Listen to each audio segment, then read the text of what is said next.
Yes, hello, folks. Welcome to the weekly Manchester United podcast. As always, I'm your host, Phil Branch, joined with my regular co-host, the excellent James Rhodes. After what is a fantastic week, it's Tuesday here. We will get back to recording this podcast on Mondays. A few things have prevented that from happening over the last few weeks, but yesterday was President's Day here in the US, so all our kids were home, unfortunately. But other than that, how was your weekend, mate? Yeah, not bad. We had some good weather. We got to drop our son off at family for a night, so we got a bit of a break and some fun things. So it was a good weekend all in all. How about yours? I was in a cabin all weekend with my kids. By Monday, I was ready to drop them off at Woody Allen's. Oh, pushing them down the hill on the sleds everywhere. Hoping they wasn't come back. But no, it was good. It was up with Big Bear. Always, it's beautiful up there. Like Yes. snow and stuff, which is very different from what we're getting. It's only like 70 miles from me. And the contrast in weather between up there and what we have down here in Orange County couldn't be greater, although it is raining Yeah. today. But it was a good weekend. I had a bit of a panic trying to watch the United match. Actually missed the Rasmus Højlund goal because The first one. Easy to miss that. I mean, that yeah, was I know. fast, wasn't it? Well, I ended up getting like a 30-minute free view because this wasn't my cabin I was in, so fortunately didn't have the Got it. requisite television channels to watch it. Yeah. For some reason, the free view, the clock froze, so I ended up getting the whole game. But yeah, 35 seconds in, Mr. Højlund off the score on the score sheet, and he gets another second improvised goal, which he most definitely meant.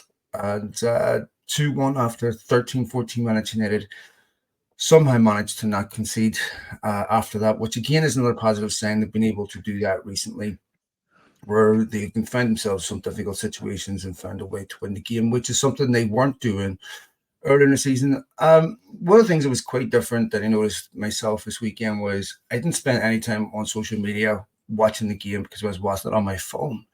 Yep. And how I felt after the game seemed to be very different from how a lot of people on social media felt. I was actually quite happy. Yes, of course, you can point to the fact that United can't control tempo, they can't control the game. There's no question about that. That is definitely an issue.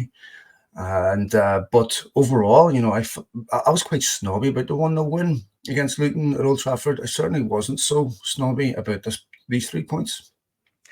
Yeah, it kind of depends on your perspective at this point in terms of what the season has to offer and what you're looking for the rest of the season. I think for me, I've reached certainly a point where all I pretty much care about is if United will pick up the points. Mm-hmm. I know that's maybe a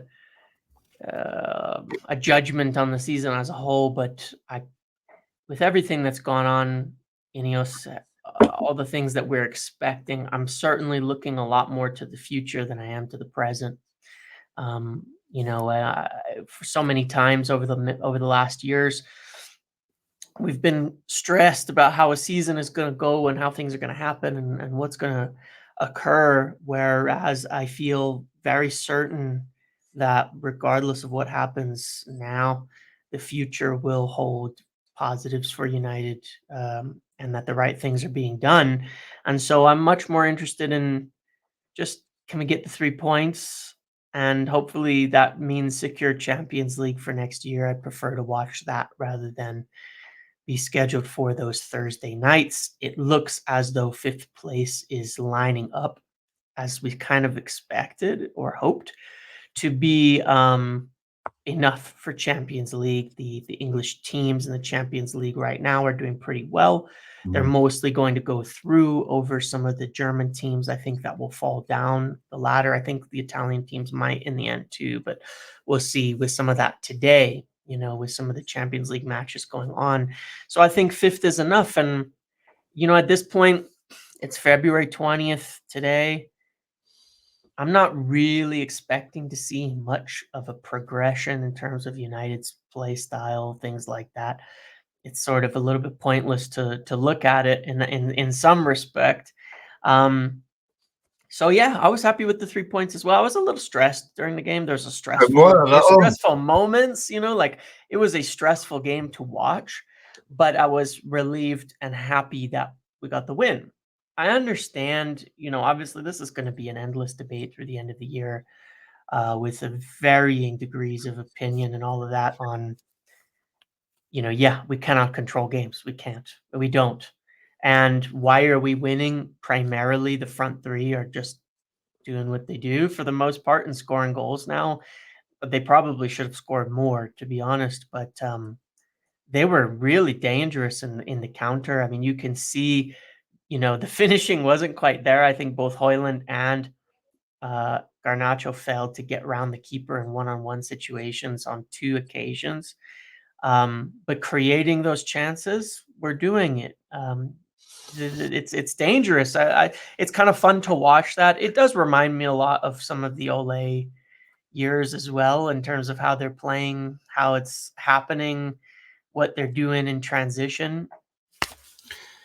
Oh, well, Yeah. I mean, it's fine. I understand why people would be concerned for the future with that, but at the same time, right now, I'm kind of okay with it for what this season is and what we have to offer right now. Look, the possession stats in games are not good, and they're very telling. I mean, even if you look at the possession stats in the Champions League, not good either. United surrendered the bulk of possession to Luton. And the thing what was interesting to me about Luton was they were playing a high line. So it was United that were obviously targeting them.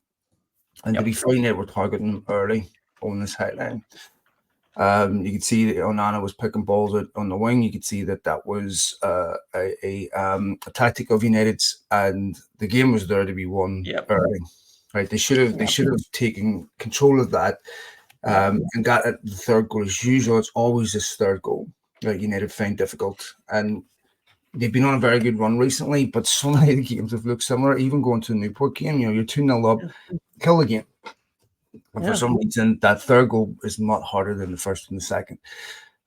United shouldn't need to score 3 goals to win games. They didn't, thankfully, this weekend, and they didn't. Close, right? We were, and they didn't. I don't think United are going to ever be perfect. I think other than the West Ham game, we'll take the Crystal Palace game out of it, since I was a Carabao. But other than the West Ham game at home, United haven't really controlled the game where you felt comfortable in the whole 90 minutes. The other big concern, of course, is Luke Shaw off again, injured. United are obviously rushing Shaw back because he's such a key player to them. They don't have anything. They don't have an alternative. I think similar to Martinez, he's transformative. Kobbie Mainoo's transformative. Those injuries have been so detrimental to Ten Hag and to Manchester United throughout the season. But Luke Shaw, once again, picking up an injury. This is a big concern. Yeah, it is. And whether he's being, I don't know which is worse. Is he rushing back to get involved to play, or was he fine and picked up a totally different injury in yet another game? I'm not sure which it is, but either way, there was an article from The Athletic, I think, that was talking about Luke Shaw's availability over time at United. And to be fair, from his huge, massive injury under, Louis van Gaal years ago, which could have been a career ender easily. I mean, considering what had happened, it was a good return up in availability that kind of peaked last year, and now it's come crashing down again to pretty poor levels that are not sustainable. When you have Tyrell Malacia, who has not been available all season and is still the missing man, who still is on milk cartons at this point in time. Reguilon leaving in January is a little bit odd. I know. I was thinking a lot about that. I'm like, why did I thought he was okay. I thought he was quite serviceable for us. I think it's better for the setup than Lindelof playing there. So I don't know.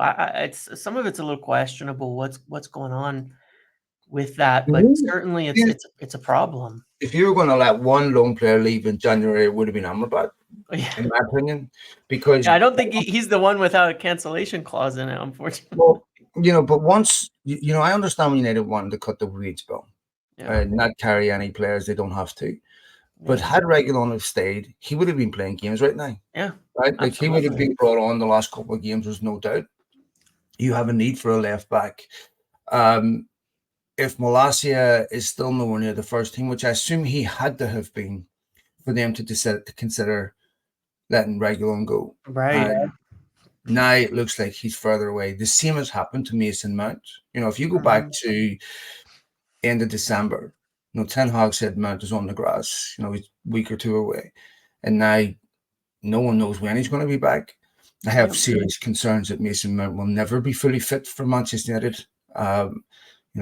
This is now 2 seasons in a row where he's been plagued by injuries. That is not good. And I have serious concerns about him, but I hope I'm wrong on that.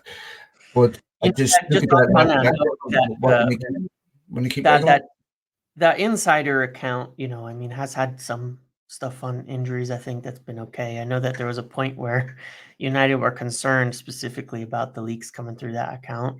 But I'd say what's concerning is if it is accurate, when you talk about Tyrell Malacia, he still has no time frame to return at all. But even if he does have a time frame to return, United have to be looking at another left back and saying, will he ever reach anything close to Correct.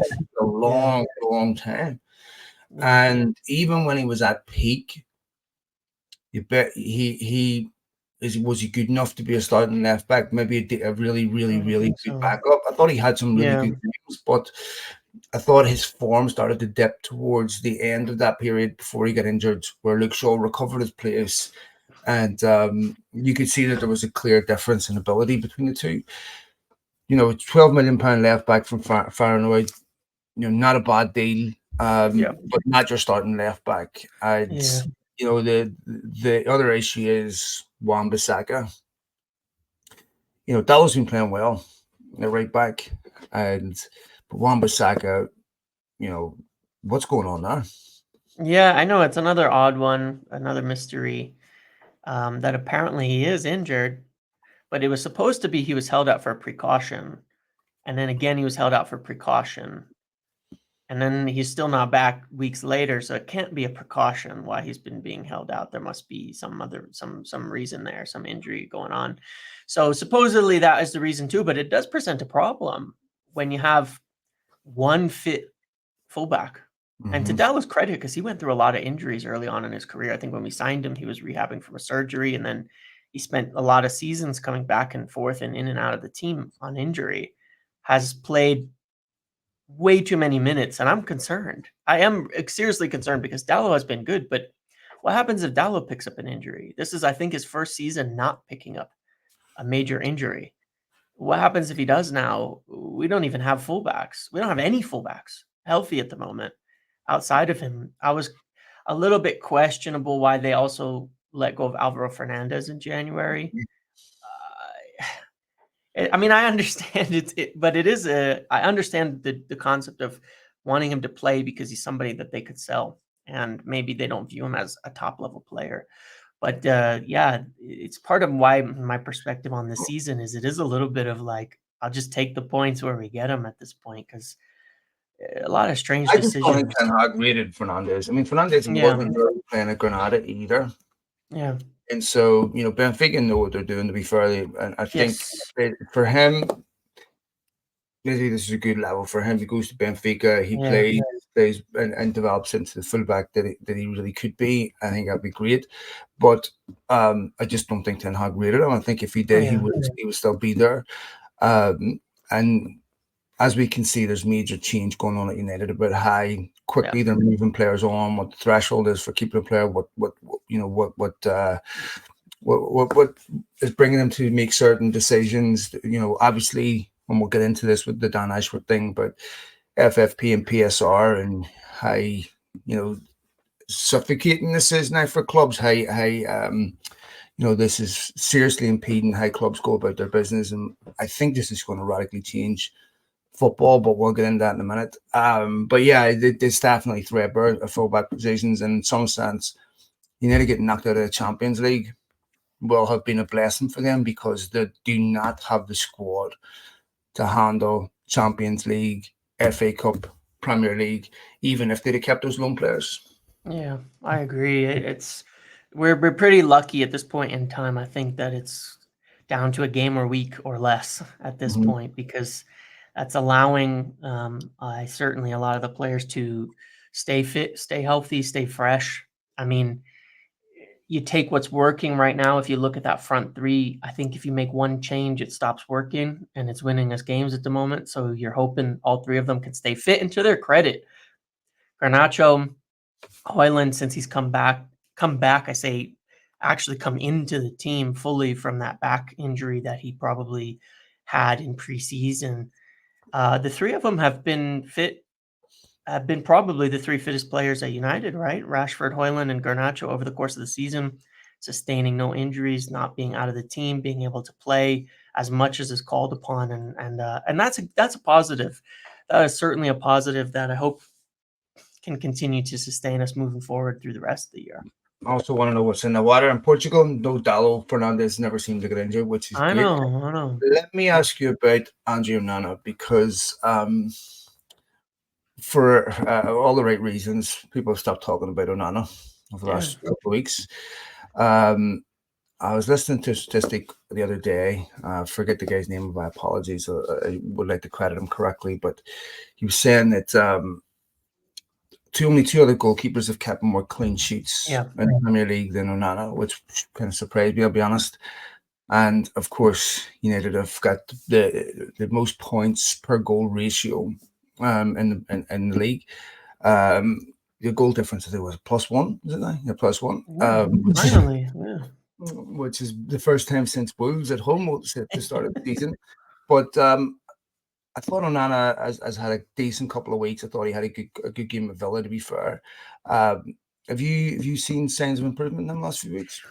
Yeah, well, I think that he's been overall quite a net positive in the Premier League itself.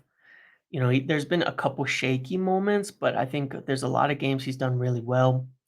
I still believe that one of the things that I think has improved dramatically under Ten Hag with Onana and the team is when we do get the ball in possession or off a goal kick or something, and we play it short, I don't feel under the same amount of threat where I feel like it's coming back to us instantly. If it does, our losses of possession tend to be just simply because, in transition, we attack so quickly, lose the ball quickly, but I feel a lot more confidence. I don't have that same nervousness constantly whenever the ball is in the goalkeeper's hands that we've had before. I don't really think about it that much anymore. It feels sort of normal. So no, I think he's been really good. It is a funny situation because he was so bad in the Champions League after reaching a final the previous year with Inter that you just wonder what's going on. I think he'll come good. I think we've both said since the start that he probably will come good overall. Goalkeeper can be a funny position. A lot of it's confidence. A lot of it is, it's like kickers in the NFL. Like there's just sort of a magic that goes with it, where in some case, sometimes they're just bad, and they can be a great player, and sometimes it just goes bad, and then they get it right, and they'll make 50 in a row. And I feel it's the same a little bit with Onana. I don't think he'll ever be the shot stopper in certain contexts that David De Gea was at his peak, for sure. But I don't think that that's ultimately necessary. And I think how he's performing now is a position I wouldn't worry about, given how I wouldn't worry about it. And the more we control games and the less pressure he's under, I think the better that will be. We're still really quite poor from set pieces, but I don't think that's really down to the goalkeeper at this point. Couple of other questions. Casemiro. He's lucky not to be sent off. I can understand why people would look at both those challenges and say you shouldn't be sent off for that, but with modern football, that's different.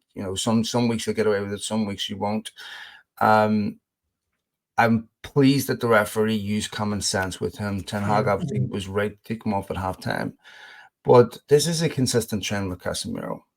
And one of the things that I see with him is he picks up a lot of similar bookings. And he picks up a lot of similar bookings with people running a pace at him or getting caught in possession sometimes in midfield. In Spain, you get a lot more time in the ball. And he's very good on the ball. He's very good at picking passes out. He's very, very good with certain things that don't involve physical contact. In England, the game's a lot quicker, and you don't get that time in midfield. You don't get that time to put the foot in the ball, lift your head, pick a pass. It's less technical in some sense, but the speed and intensity is totally different. And the fact that he didn't get a red card before he ever came to the Premier League, and the fact that every week he looks like he's about to get sent off, I know. is a major concern, because he's supposed to be the leader in midfield. He's supposed to be the example to Kobbie Mainoo. And I'm watching Casemiro every week going, every single week I feel like he's on the verge of getting 2 yellow cards for the same fouls. Yep. It's a combination of things, right? Because I feel a little bit sympathetic for him. He went through this last year too, right? Where there was a lot of times he was making some dangerous tackles. But it's sort of a half and half problem, because I don't know that there are many players that could defend the kind of spaces that are available in United's midfield. And at the same time, he's certainly slowed down quite a bit from where he's been as a player in his career, which he's never been ultimately as disciplined as you would like him to be, for the Premier League especially.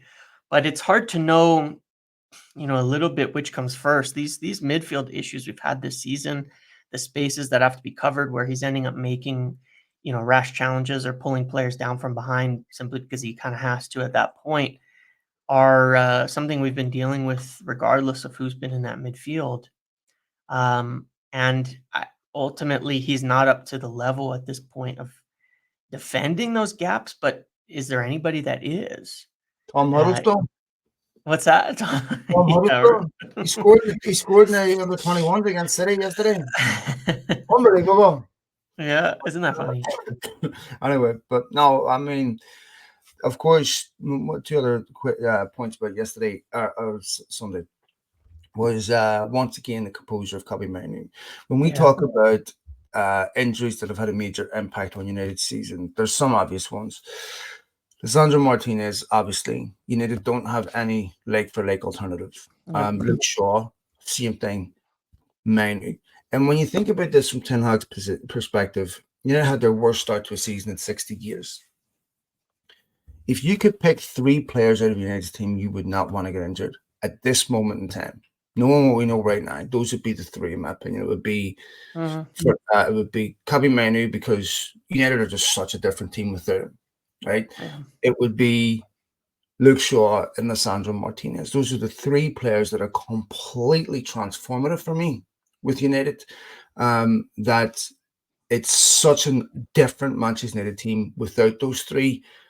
We know how impactful Lisandro Martinez and his injury has been. We know how impactful Luke Shaw's injury and has been on United. But now I'm watching this week by week going, Kobbie Mainoo's injury may be the worst of them all that really cost Ten Hag at the start of the season.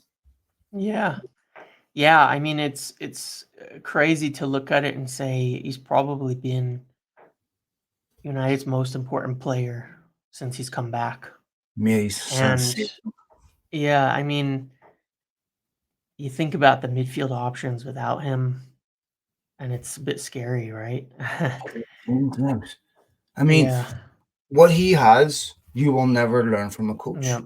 No coach can teach you that composure, the brain, how quickly you think, the patterns you see, the coaching, is very important, but it's oversold. Yeah. But 20% of your game. Yeah. So many things that you learn in football or in pretty much any sport are the things that you learn from experience. And that, knowing how to think quickly in the moment, knowing how to spot things that you just can't coach. You coach technique, you coach how to, control the ball, you can coach certain things, but how to execute that is totally different. Kobbie Mainoo is like a pearl in an oyster. You can open up 1,000 shells and you'll find one pearl. And you get one of these players in your academy, you are so lucky. It also makes me think, when we talked about this before, how would Declan Rice have affected Kobe Mainoo's development? I mean, if United had signed Mainoo in January and he was putting in these performances, we'd say this is £100 million footballer easily. What a sensational football player. Yeah, he is. And like you said, it's something it's practically unduplicatable. You're not going to coach a player into being that good. And yeah, I do consider that he's a player. Yeah, when you talk about a player like Declan Rice that United probably should have signed over the years, he's in a lot of ways different in some ways, but in a lot of ways, you've got the player at home of that quality, of that transformative ability, of that energy and what he brings into the midfield, a composure, maturity. There's so many things that, like you say, are just uncoachable in that respect, and it's an incredible. It is amazing to see, but that leads me to another question, which is, he's the obvious player that you're going to say no matter what happens, you could build around him. Mm-hmm. In the midfield. I don't think there's any style of football, any play, any tactics that doesn't use a player of his quality, right? And of his ability, what he can do. Is there anybody else in United's midfield anymore that you can say that? Because, Bruno Fernandes has been obviously a topic of major discussion and contention with United at this point in time. When you watch some of the problems with the inability to control games, certainly you have to look at Bruno Fernandes and say that he's a part of that. Some of that being on purpose. It's not to denigrate the contributions that he's had, because in many instances he was transformative for United for years, taking him from a team that couldn't produce a threat against anybody to a team that could and could score a lot of goals. And a lot of those transitions happen because of Bruno Fernandes. But the other side of that coin is it is a constant hot potato, that ball. As soon as it gets to his feet, it's gone. And there is no slowing it down. There is no controlling the game with the way that he plays. And I really like Bruno Fernandes. I have for years. But the way we're playing, I think, is the only way we're going to play with Bruno. And I'm yet to see much evidence to the contrary of that. I think there's a couple of reasons. I think one, that because United are a counter-attacking team right now, that is how they pose a threat, that they're so conditioned to get the ball moving forward quickly because they've tremendous pace in the front three. I mean, Rashford has tremendous pace. Højlund has it's blatant pace. And, of course, Garnacho is quick, and that's how United hurt you. Before Fernandes came in, United were a counter-attacking team under Solskjaer, right? Then they were able to control possession in games, but they had McTominay and Fred in behind that were giving you much more of a defensive cover. So you could do that. You could slow the game down. I don't think United are capable of slowing the game down, partly because of their front three. I think they don't, especially the two white players, they don't want to defend. And in a game against Luton, it's a bit, I can understand where Ten Hag's going, look, the way to win this game is to get the third goal. Okay? That will control the game because the spaces are wide open. And one of the things that Ten Hag criticized United for was dropping a little bit too deep. And this is, of course, because they don't completely trust themselves to be able to see games. They still got that, muscle memory of conceding goals, and I still think United's best form of defense at the minute is attack. Sure. But it is definitely a problem, and it's been a problem where they can't control possession, they can't control games, and that has cost them up until up until the Bournemouth game. That's been costing them. Before we'll move on from this quickly, because I just want to make one more mention of Rasmus Højlund, because Højlund again, fantastic.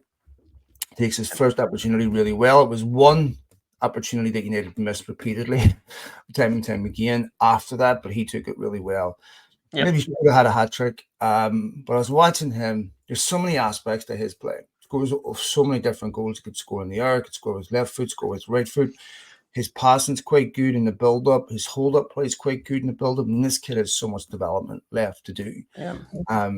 But his goal-scoring return recently, since really since that Villa game has been magnificent. Youngest player in the Premier League ever to break that consecutive goal scoring record. Yep. He really looks like a top class striker now. Yeah, he does. It looks like it was a fantastic, purchase in the end. He's somebody who's, they paid a lot of money for him, but you could always see the tools were there. It's about putting it together physically. He's got it all, and I think that it'll continue. I obviously I don't know about every single game. Inevitably, it leads to questions about Anthony and the Yeah. positions they take up, and the fact that they now seem to have balance in the front three. They now seem to have a front three that works together as a unit. Garnacho and Hoyland seem to be striking up some bit of a partnership that never existed with Anthony, Yep. which does not look good for Anthony.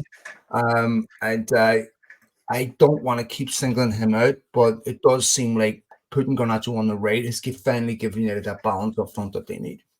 Well, it's the problem is every single game now we can see it more and more, and it just keeps happening, right? It's consistent. It's one of the only consistent things that we've seen is that with this front three, they keep making chances. I mean, Rashford is able to put Garnacho in behind one-on-one. That chance, even though Garnacho didn't score it, doesn't happen with Anthony. He's not making that run. He's not doing that. The goals that occurred would not be happening with a different personnel up front. And so you can just see it time and time again. And so it's just because it continues to be the thing that's working every week, right? Hoyland, as you said, 6 goals in a row. It continues to happen. It continues to work. Not 6 goals in a row, 6 games in a row with I think 7 goals now. And it just continues to work. And I think it's less of a question now and more of an answer that I think we're certain of. Ultimately, that leads to a little bit of a problem with all these positions that we've talked about, because now we're talking about left back that United are going to need. We know at center back they're going to need players, 1 or 2 there. We know at right back with the questions over Wan-Bissaka. We're talking about Casemiro. We're talking about Bruno. And now we're talking about in the front three that I don't know that there's anybody that can replicate what this front three can produce off the bench or depth or anywhere, which means, of course, how many players do you need to bring in there in order, because they can't play every game. If we were in multiple competitions, I think we'd be struggling severely right now, besides the FA Cup, obviously. But if we were in these other competitions or still in Europe, we'd be struggling because this front three could not be playing 60 games a year, a lot of problems to solve. So well, that brings us on to our next question. Our next discussion is Dan Ashworth, because lots of discussions taking place over Dan Ashworth. And part of what we were talking about here is that in some sense, Ten Hag maybe overachieved a bit last season, getting it in third. They didn't have the infrastructure behind Ten Hag to support that progression for the team this summer. Now with PSR biting so hard, with FFP being a very real thing, having legal teeth, the whole Dan Ashworth thing, in my opinion, is going to become very, very normalized in football, where there's going to be big fees paid for people that don't understand how to run football clubs efficiently, because it doesn't matter how rich your owners are anymore. It doesn't matter how much money you can throw against the wall. It matters how well your business is run. And before United make lower appointments, they need to make an appointment like Ashworth, because people need to know who they're working for. What is incredible to me in this whole story was, this is infuriating, I'm sorry. Ferguson tipped United off about Dan Ashworth a while ago. Richard Arnold made the phone call and said, "You'd be working under John Murda."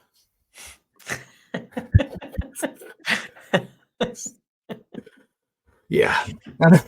Naturally, Dan said, "That's not for me." I'm not disrespecting John Murda or anything. I'm just illustrating how inept United are behind the scenes, and United have been paying an incompetence tax for a decade. Yeah. With poor executive hires. There was a statistic put out last week. I don't know how accurate it is. It depends how you want to look at it. Where this United's 2020 squad was the most expensive in history. It could be argued either way whether it is or it isn't. But what we can say with a high degree of confidence, that statistic is a reflection of incompetence more than anything Yeah. else. Yeah. And I've seen people argue, "Oh, if you need to pay 20 million for Ashworth, what that's going to do in the transfer market." I understand that perspective. It is significantly above the market precedent for people in that position. Yeah. But this is a reflection for me of how football is going to change and how these people will start commanding these types of fees, because unlike players, there's millions of there's very good players that are obvious to the eye, but people Mhm. who can do this job well, they're few and far between. They'll eventually emerge, but it's really, really, really important that you need to get someone of this caliber that understands how to run the football club effectively, because if that is done right, that will save you hundreds of millions. Well, exactly. I mean, not to belabor the point too much about this, but United paid 10 million for Amrabat on loan this year, plus wages. Yeah, I mean, they paid more for Mina Riola's commission for Pogba. Yeah. Mina Yeah. Riola made 24 million commission for Yep. Pogba. Yep. And you look at it and say, yeah, getting the right people is worth so much more. You talk about the PSR concerns, the things about how they spent 533 million, 85 million for Anthony, 10 million on an Amrabat loan, enormous fees being paid out. The Casemiro deal, which obviously was something that there had been a lot of reports that Ineos highlighted, the kind of wages they're being paid, the Ronaldo signing. I mean, you look at the amount of money that has been spent.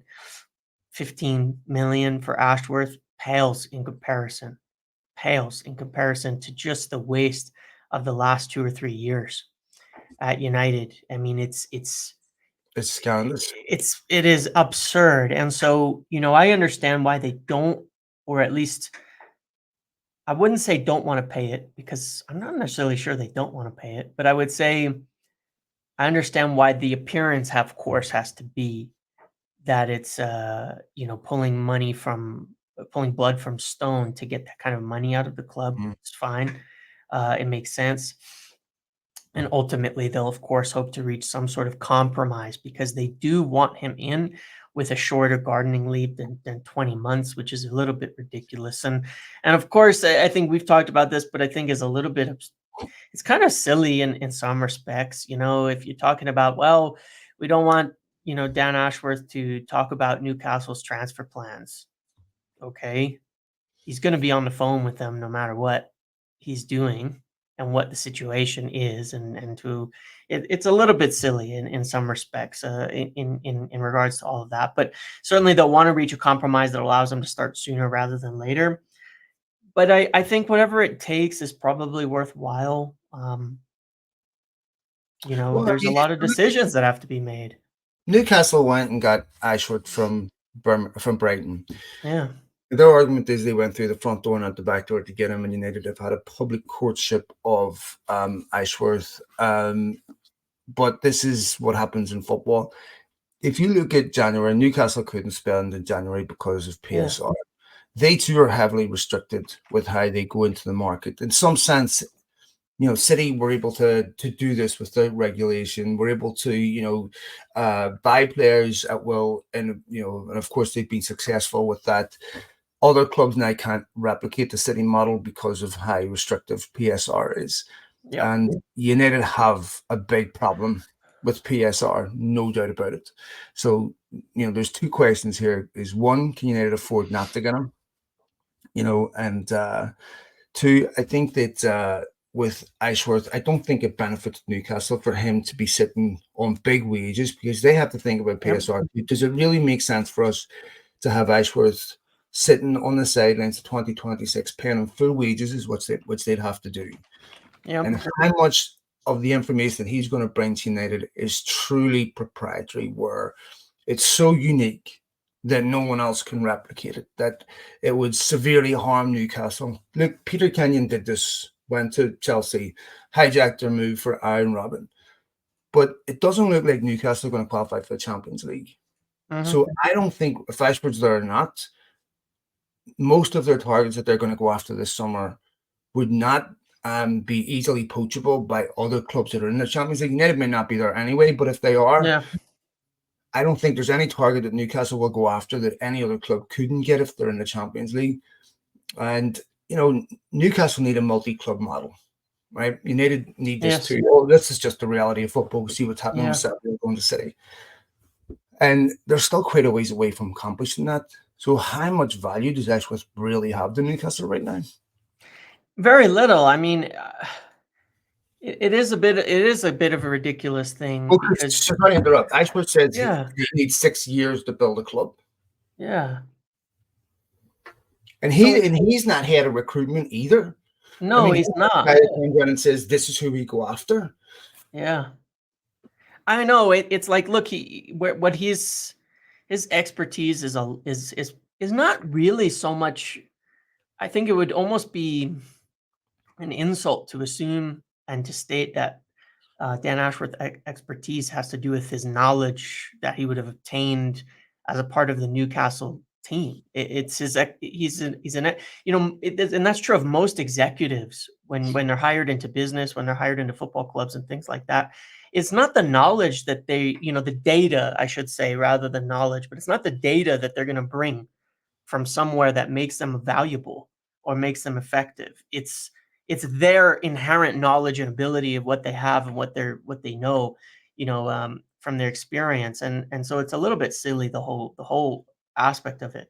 Newcastle are going to pay a lot of money. They could get, 8 million compromise in there. That's going to help them with their situation, which, given where they've been at and spending wise, actually does more for them positively than it would for United to save that money. And yeah, I think ultimately they will compromise, but it is a little bit silly.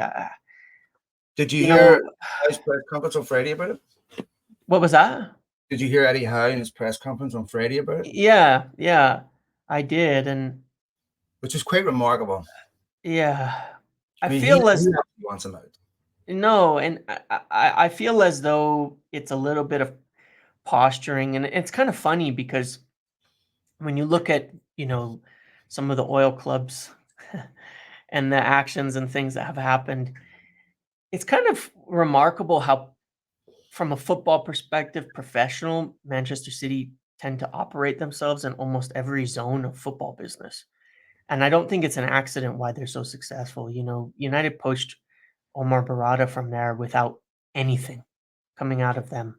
Negative, positive, whatever. Pep did his answers in his press conferences and revealed a little bit of emotion, but it was sort of like very clean business. And that tends to be how Manchester City operate.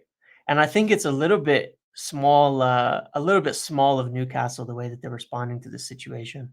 Well, Um, I and think what's that's how I funny about see this, it. James, is that in the last few weeks we've had managers sniping at United. We had Rob Edwards sniping at United yesterday, which I thought disappointed me because I really like him. I think he's done an exceptional job claiming that, it's only 4 minutes added on, but typical of Manchester United. Anyone who's been watching United over the last few weeks would know it's nonsense. The time was added on against Yeah. Villa.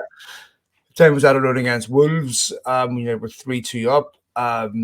And we've seen Pep Guardiola have a snip, and now we've seen Eddie Howe have a snip. And I think there's a sense that United are really starting to wake up again. And with They're worried a little bit, aren't they? yeah, anyone now starting to poach big people. Yeah. And Guardiola was friendly with United whenever he was dominating. All managers are like that. Mourinho used to love people he would beat all the time, so did Ferguson. Mm-hmm. And now United are starting to get under people's skin again because it's obvious the football club is waking up. I can understand why Ashford wants to go to United because, look, if any of us get this right, you're talking about a football giant. And this has potential to be absolutely massive. And, he knows Brailsford from when he was at the FA. Brailsford likes him. This is pretty much all Dave Brailsford, from what I understand, that Blanc will be on the Ineos football team structure, so he'll have a say and he'll get a seat on United's board. So, but this is something that I don't think can wait to 2026. This is something they have to get done relatively quick. And I think realistically, he'll be at United at the end of the season? Yeah, I think he will. I think they'll get him in within the summer, and they need to, because there are so many decisions that have to be made. When we talk through all of these players, all these positions, there's recruitment, there's decisions on so many players that are on United's books at this point in time, that have long-standing consequences for the club from a financial perspective, and the types of impacts that these players can make. You have so much that can change things financially from United's standpoint, sitting there when you're talking about decisions on players like Mason Greenwood, on Scott McTominay. Those are players who have a lot of value, that have that are academy players that could be sold. The players who are all out on loan. Varane and his wages and his expiring deal this summer is 300,000 plus a week that can come off, which practically funds a transfer for someone like, Jared Braithwaite on its own, if you handle things correctly. Casemiro, obviously similar to that, if you can move him on. Jadon Sancho, Donny. I mean, there is an enormous amount of movement that can occur that could totally change that whole PSR picture if it is done right. And so I think it's worth what it's going to take to do that. We'll get into that in just a second, but yeah, I mean, I would love to see that the same Braithwaite. I was listening to Jimmy Carragher talk about him yesterday, saying how special he is. Would love to see that he get him. He's versatile, can play. He's left-footed too, and it's definitely something United need to fix. Speaking of PSR, its impact on recruitment, because there's different messages coming out about what type of room for manoeuvre United truly have this summer. James Ducker put a piece out that said, United were really struggling in the market. They would have a very diminished. This is not the first time I've heard this, by the way. Sure. Yeah. United will have a very diminished transfer budget this summer, should they not qualify for the Champions League. There's still a lot of pending variables, like you said. Could you sell Mason Greenwood? Jadon Sancho would obviously fetch a decent fee, assuming he. Mm-hmm. I think he had a bit of a drop off the last 2 weeks, but assuming he can consistently find form between now and the end of the season, he'd fetch a decent fee. There's a couple of others that are on the fringes that would, fetch decent fees. And I think that United are making decisions in a way that they weren't, obviously, a year ago. I think that they would sell these players and be a lot more proficient about how they sell. They're going to have to do that, regardless of whether they qualify for the Champions League or not. But Swedish Ramble is fantastic. Follow if you haven't followed them, you should do. Seem to disagree with the numbers, how they were crunched, and what is actually available this summer. What's your understanding of what United can do this summer? I think that a big part of it depends on the counting of Jim Ratcliffe's investment, that 200 million, because as we know, we've talked about where United were falling afoul of FFP or PSR, I should say, in that there's this allowable loss cap, right, of 15 million. And that can be raised to 105 million. And this is over 3 years. It's not a single year. This can be raised to 105 million with owner investment, right? Jim Ratcliffe's putting 200 million into the club already, I think, is a part of the deal that happens instantly. And by the end of this year, another 100 million. So it's well beyond the 90 million there. If that money is counted, then it raises the cap for United's losses. I don't think they were in danger necessarily of going way over that 15 million in losses cap prior to this all occurring. I think they were close to it, though. I say in danger. I think they were close to it, where maybe it was going to go a little over, which would have been problematic, something to have to resolve. So I think there's potentially a lot of space there, but you kind of do have to think with that too. It's an extra 90 million, but it's over 3 years. So you can't do things that are next year going to be a problem. You can't say, oh, we're going to lose 105 million this year by buying all these players, when those fees are going to be there next year and those wages are going to be there next year. You can't, you know what I mean? Like this is not a one-time, when you're buying these players, it's not a one-time expense. It's money that's going on every year. And so maybe you could increase it to where you lose 30 million and then 30 million next year and 30 million next year, right? And reach that cap. But that's maybe 100 million in transfer spend plus wages. It's not 300 million or 400 million. Obviously, you can have increases in revenue, sponsorships, new deals, and things that Ineos will be looking to do to improve commercial revenue. Champions League money is going to improve over the next few years. There's also going to be more games. So it's a fine balance. And I think you're also walking a line of, obviously, you don't want anyone to get the perspective that you're walking in with a massive amount of money to spend. But I do think it'll be reasonable and very, very much down to those outs. Because if there's one thing that Ineos have preached, and it is not about penny pinching and it is not about being cheap, it is about being smart in the market, because these PSR rules are real and they are here to stay. And the rules for the UEFA are changing too, in terms of these caps that are decreasing every single year from 90% to 80% to 70% of your revenues to be spent on football. This is all real, and you're going to have to spend well and spend properly in order to be successful. You cannot just do whatever you want. And so I think a lot of it's going to come down to outs and these wages, especially the wages being cleared off. If you're seeing Rafael Varane leave, if you're seeing Casemiro leave, if you're seeing a significant fee for Mason Greenwood, if you're seeing, movement of players like McTominay, then you could see a massive summer, because those deals do have a huge impact on it.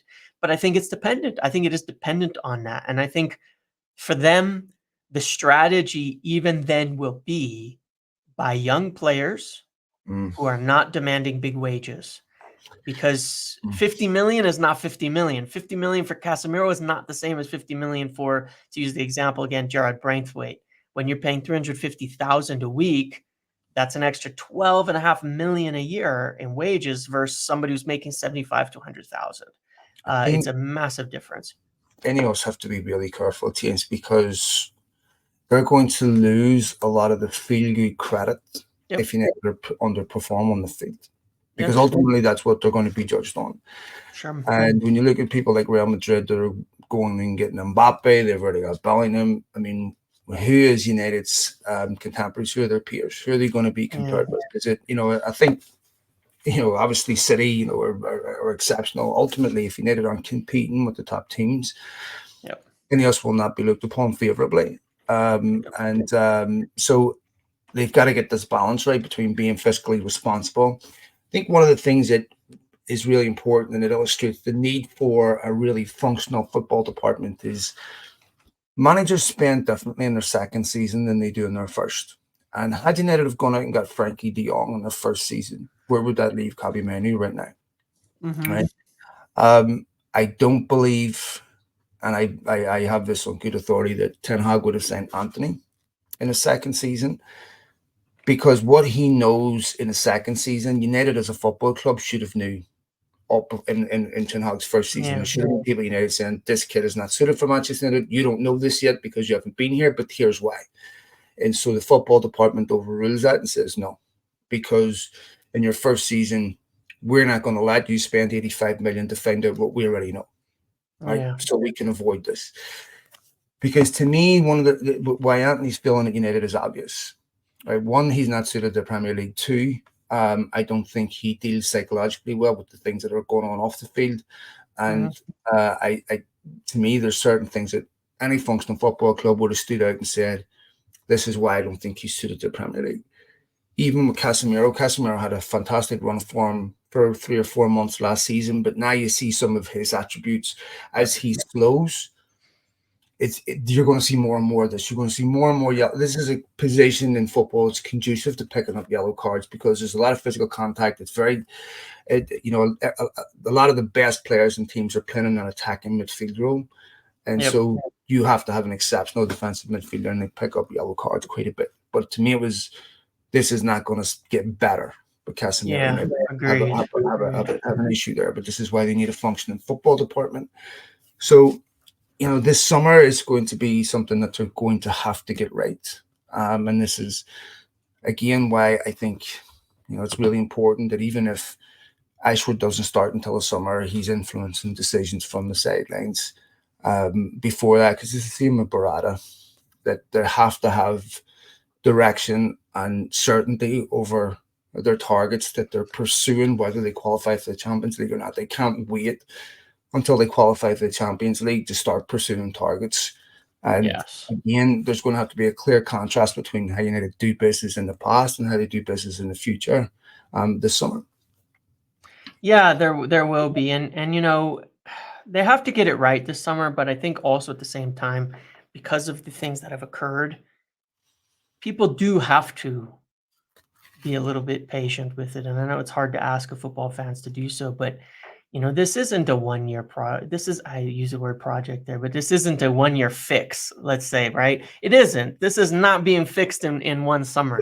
There's no doubt about it. This is how many years of mismanagement, right? I mean, even under Sir Alex Ferguson during the last 5 years, it was poor, really poor, how the club was being managed, how the transfers was being done, how everything was happening. They picked up a lot of older players that allowed him to win some games, but did not leave United with something afterwards. It's 15 years of mistakes, 15 years of errors, 15 years, on the pitch of problems. It's not going to take one summer. And if it takes a summer to get things under control, because, as I mentioned about FFP, that goes down again next summer, and then it levels out and it stays where it is. But that goes down another 10% next summer, so they have to think with not this summer, just this summer, but also next summer. It's going to be difficult, to shed a lot of the players that they shouldn't have, right now at United. What do you need to do this summer? I don't know. At minimum, I think you have to be rid of the players who are not going to play, right? One way or another, that has to happen, right? It's almost inexcusable. You cannot go into next year with Donny van de Beek and Jadon Sancho on the team if they're not going to be used. You can't have them. In terms of players coming in, who I mean, Yeah. to me, you're talking about at least a right back. Right back, center back, and 2 midfielders is like an absolute minimum. You're gonna have to see. I know.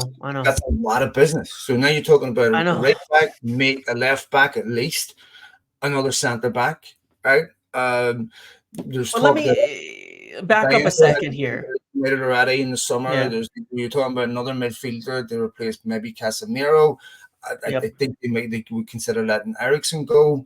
Yes. I still think they've got a decision to make over Anthony. If Anthony, what do they do with him? If they sell Jadon Sancho, they're still short up front. I mean, you're talking about a lot of business. Mm-hmm, mm-hmm. Well, I think there's a couple of things that could happen, right? Number one is, if it was up to me, I'd be getting Wan-Bissaka on that. I'd be keeping him for next season, no matter what, because it's going to cost a lot more to replace him than it is to keep him. But think about this, James, on Wan-Bissaka. Now, you know this, and I know this. He was not particularly happy with what happened with Jadon Sancho. Yeah. And he's had some personal. Anyway, I just think this is where Ineos can make a difference in terms of properly resolving things. That's an opinion of mine that I've held for some time.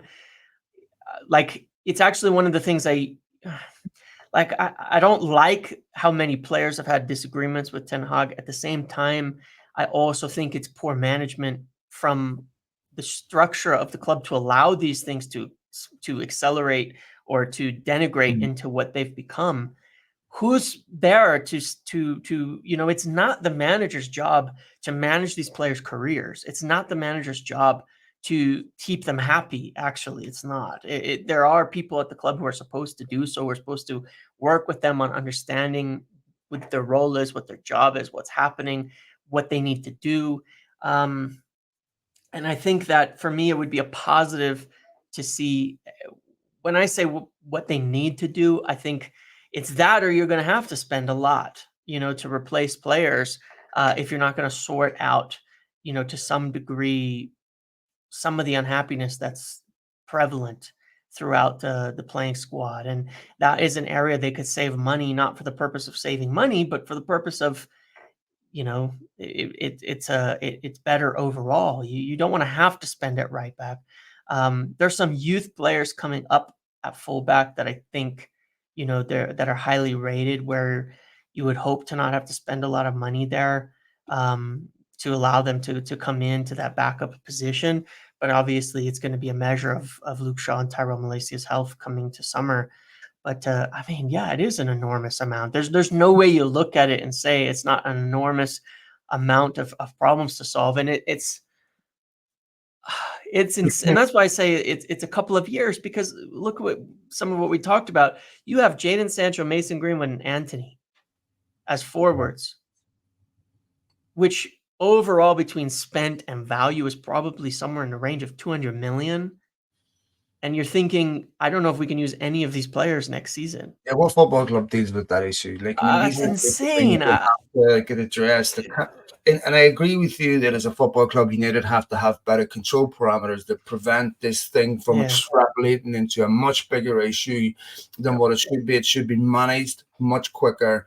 Say, okay, we're going to get quick resolutions to these issues. You might not like each other, that's fine.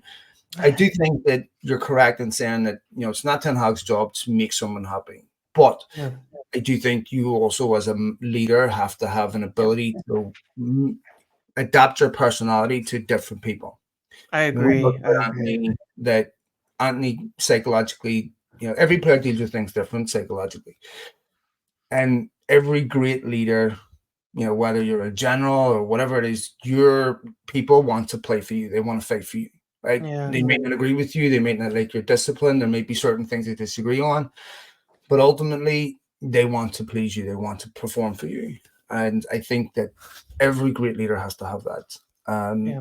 You can't always rule with an iron fist. I think there has to be ways of emotionally connecting with people to get the best out of them, because people are psychologically different and they need different things. But I do agree that as a football club, there needs to be more coherence across the club about what is acceptable, what isn't, and these issues should not be allowed to develop and fester, because, of course, they spread throughout the team. So, there's a lot of work to be done. By the way, on the topic that you just mentioned there about youth players, on last week's Talk of the Devils, there's a fantastic interview with Nick Cox. I strongly suggest you go listen to it. Especially if you're a youth coach, or if you're involved in football, or if you're a parent, if you've got a kid at youth football, strongly suggest you listen to that. Brilliant story in there about how United signed Alejandro Garnacho, by the way, quite funny. If you haven't had a chance to listen to it, Nick talks about the fact that they were signing him over COVID, and they had to do an interview with him via Zoom through a translator, and his two kids are in the next room battling each other over an Xbox controller, which is something we can all relate to. But and it almost, maybe Garnacho was like, "No, I'm not coming unless it's chaos." But he also talks about the jump in levels between the under 18s, under 21s, up to the Premier League is massive, and sometimes we do put too much pressure on young players to just, he's good at this level, why don't we just put him in? But, it's very hard to get players out of that level to get them into your first team. But quite encouraging. The under-18s had won 14 in a row with the Derby. And the future does look good for United. But we shall see, mate. We'll go ahead and leave it there. Thanks to all of you for downloading, liking this podcast, sharing it, and commenting on it. We sincerely appreciate that, and we'll be back again next week. Yeah, appreciate it. Thank you all. See you again. Bye. Bye.